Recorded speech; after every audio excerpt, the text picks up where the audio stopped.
माया ने नीचे देखा तो वो चौंक गई। उसकी आंखों में हैरत साफ झलक रही थी। उसने देखा कि उसका शरीर पूरा काला हो चुका था और उसमें से दुर्गंध आ रही थी। वो तुरंत घबरा गई। उसने नजर उठाकर कार्तिक को देखा। ये सब तुम्हारे शरीर की अशुद्धियां हैं।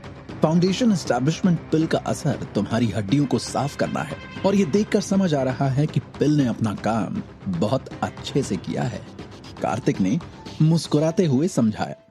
देखने में जितना भी अजीब लगे, लेकिन ये अच्छी बात थी क्योंकि माया के शरीर की सभी अशुद्धियों को बाहर निकाल दिया गया था। वो जीती जागती ईश्वर बन गई जो उसके भविष्य की साधना के लिए काफी सहायक होगा। माया ने बेबसी से सिर हिलाया और उसने पूछने के लिए एक कागज के टुकड़े का इस्तेमाल किया। दुर्भाग्य से ये प्रयास बेकार था। वे सभी अशुद्धियां एक साथ फंस गई थीं और इस हद तक कि माया को खुद भी घृणा महसूस हो रही थी। इतने में कार्तिक ने अपनी उंगली फड़फड़ाई और एक रोब अपने आप उड़ता हुआ निकला और माया के शरीर के चारों ओर लिपट गया और उसने माया को अपने अंदर छिपा दिया। चलो घर चलते हैं और ये सारी गंदगी धोते हैं। ये गंध। कार्तिक का चेहरा तिरस्कार से भरा था। माया ने एक गहरी सांस लेते हुए सूंघा। उसने कार्तिक की तरफ गुस्से में देखा। क्या हुआ? अब मैंने क्या किया? कार्तिक ने मासूमियत से पूछा। पहले से नहीं बता सकते थे कि पिल लेने के बाद यह भी होने वाला है? कार्तिक मुस्कुराया और उसने प्यार से माया के गालों पर हाथ फेरा। माया ने अपना मुंह घुमा लिया और फिर धीरे से छुपकर वो भी मुस्कुरा दी। वो जल्दी से नहाने के लिए ऑफिस से निकल गई। वो जल्द से जल्द घर पहुंचकर इस गंदगी को साफ करना चाहती थी क्योंकि उस बदबू को सहन करना अब उसके लिए इम्पॉसिबल होता जा रहा था। मैंशन नंबर 1 पर लौटने के बाद माया जल्दी से बाथरूम में चली गई और उसने रगड़ रगड़ कर खुद को साफ किया। ऑफिस से घर तक के रास्ते में पूरा टाइम उसने अपने अंदर से आ रही उस घृणित गंध को सहन किया था जिससे वो बेहद असहज महसूस कर रही थी। माया बहुत देर तक नहाती रही और अंततः तब तक प्रतीक्षा करती रही जब तक कि संतुष्टता के साथ बाहर आने से पहले उस अजीब गंध का कोई नामो निशान ना बचा हो। कार्तिक ने भी तो उसे पहले से ही नहीं बताया था कि फाउंडेशन एस्टैब्लिशमेंट पिल के सेवन से उस तरह का प्रभाव पड़ेगा। माया ने खुद को आईने में देखा और पाया कि उसकी त्वचा पहले से बहुत ज्यादा बेहतर हो गई है। इसके अलावा उसका पूरा व्यक्तित्व ही एकदम अलग हो गया था। उसमें एक अलग तरह का निखार आ गया था। एक सुहानी सी चमक और आकर्षक सौंदर्य उसे और भी खूबसूरत बना रहा था। ऐसा नहीं था कि माया पहले सुंदर नहीं दिखती थी। ऐसे ही नहीं, वो पुणे की 4 सबसे सुंदर लड़कियों में शामिल थी, लेकिन ये पिल लेने के बाद से वो पहले से भी ज्यादा खूबसूरत हो गई थी। और ऐसा इसलिए हो पाया था क्योंकि मानव शरीर को प्रभावित करने वाली सभी अशुद्धियों को उसके अंदर से बाहर निकाल दिया गया था और माया इसका एहसास भी कर पा रही थी। माया को लग रहा था कि उसका पूरा शरीर एकदम हल्का और पहले से कहीं अधिक फुर्तीला हो गया है।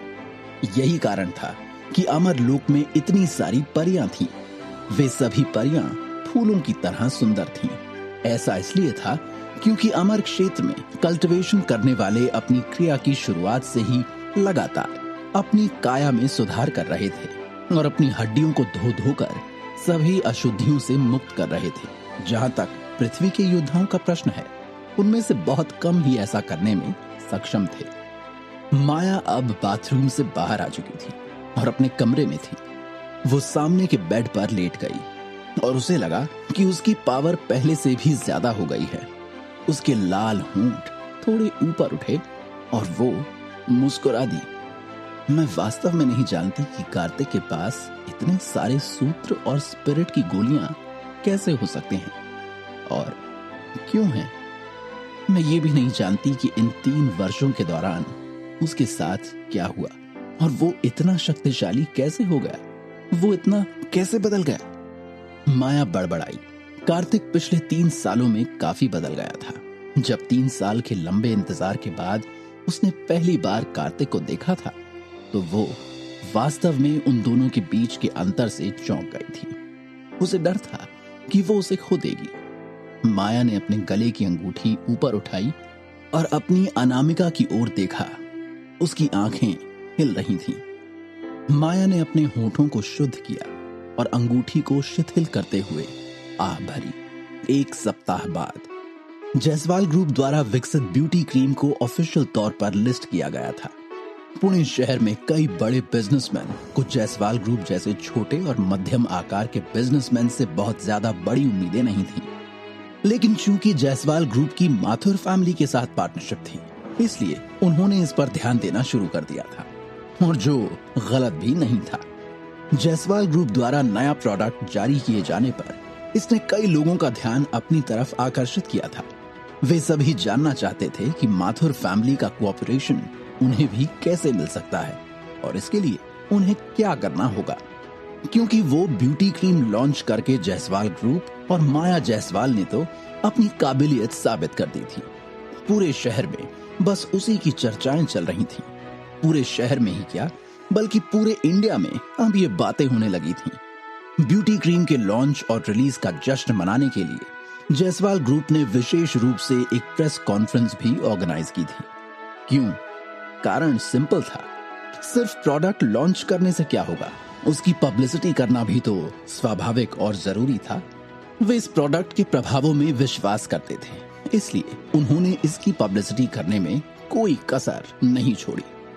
पुणे सिटी में माथुर फैमिली की सुपर मजबूत मार्केट स्थितियों के साथ जायसवाल ग्रुप के प्रोडक्ट पहले ही पुणे सिटी के कई बड़े पैमाने के शॉपिंग मॉल में फैल चुके थे। पुणे शहर में कई लोगों को आश्चर्य हुआ कि प्रेस कॉन्फ्रेंस में माथुर फैमिली के अलावा पुणे शहर के शीर्ष परिवारों में से राणे फैमिली और राठौर फैमिली भी मौजूद थे। उनका यहाँ होना आश्चर्य की बात इसलिए थी क्योंकि वो यहाँ बिन बुलाए आए थे। वे ब्यूटी क्रीम के प्रमोशन का इवेंट अटेंड करने के लिए आए थे, लेकिन उनका असली मकसद भी सब समझ रहे थे। अब क्योंकि उन्होंने पहले की मुलाकातों में कार्तिक को नाराज कर दिया था, वे उसके क्रोध को शांत करने के लिए यहाँ आए थे। कार्तिक थोड़ा हैरान था कि राणे फैमिली और राठौर फैमिली बिन बुलाए यहाँ आ गए थे। हालांकि इसके बारे में सोचने के बाद उसे लगा कि उन्हें ऐसा करना चाहिए था, क्योंकि एक वक्त था जब उन लोगों ने उसे ऐसा करने से रोक दिया था। हालांकि कार्तिक ने इन छोटे पात्रों पर ज्यादा ध्यान नहीं दिया। राठौर और राणे फैमिली के लोग अभी भी उसे खुश करने की कोशिश कर रहे थे। प्रेस कॉन्फ्रेंस के मजबूत लाइनअप ने पुणे सिटी को झकझोर कर रख दिया था।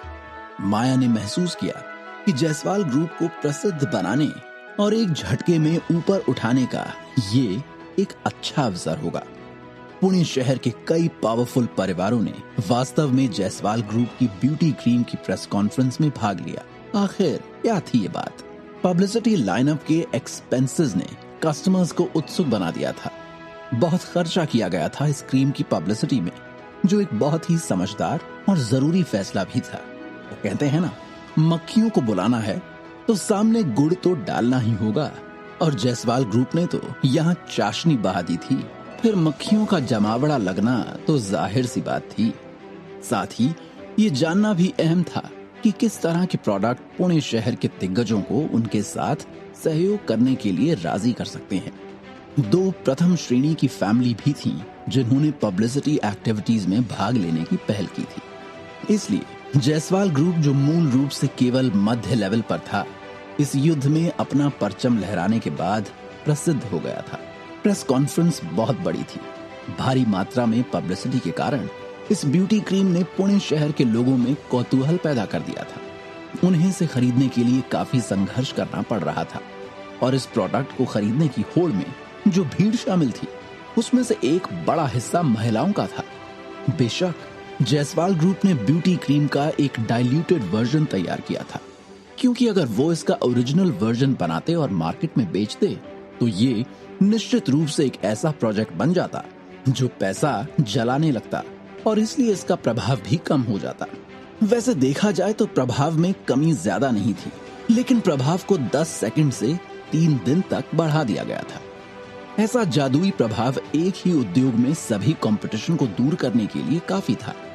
3 दिनों में वो झुर्रियों को तो हटा ही देगा, और तो और स्ट्रेच मार्क्स या फिश टेल मार्क्स को भी जड़ से खत्म कर देगा। इस तरह के एडवर्टाइजमेंट्स का प्रभाव और उसके साथ पुणे शहर के कुछ सबसे पावरफुल परिवारों के पब्लिसिटी के साथ लोगों की खरीदारी की एक अंतहीन धारा बनने लग गई थी। 3 दिन बाद इसे खरीदने वाले कस्टमर्स के पहले बैच को आखिरकार असर दिखाई दिया और शहर में बातों की आग सी फैल गई। मेरा निशान सचमुच चला गया है। मेरे पास एक पिक्चर है यहाँ और इस पिक्चर को बिल्कुल भी एडिट नहीं किया गया है। माय गॉड, मेरी झुर्रियां वास्तव में 3 दिनों में गायब हो गईं। कितना जादुई है। मेरी झुर्रियां गायब हो गई हैं। मुझे लगता है कि मैं अचानक कुछ साल छोटी हो गई हूँ। इस ब्यूटी क्रीम के प्रभाव वास्तव में बहुत पावरफुल है। मुझे अभी भी कुछ और खरीदना है। वाह, क्या जादुई औषधि पेस्ट है। ये वास्तव में एक महिला का सच्चा दोस्त है। एक के बाद एक अनगिनत पॉजिटिव कमेंट्स आए।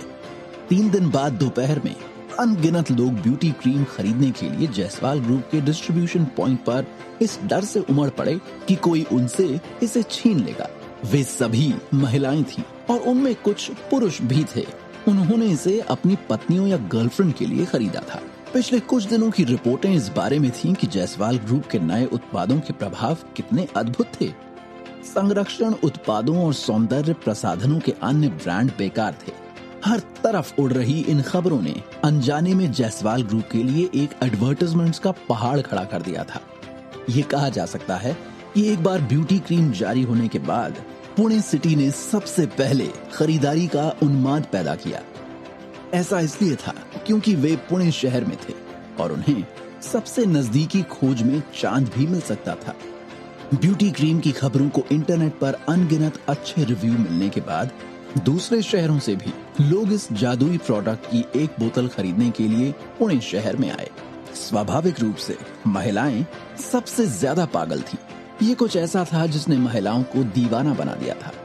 कुछ स्पेशलिस्ट्स ने बताया कि जायसवाल ग्रुप द्वारा बेची जाने वाली ब्यूटी क्रीम ने पुणे शहर के आर्थिक विकास को भी आगे बढ़ाया है। जायसवाल ग्रुप पुणे शहर और यहाँ तक कि पूरे देश में सबसे प्रसिद्ध कंपनियों में से एक बन गया था।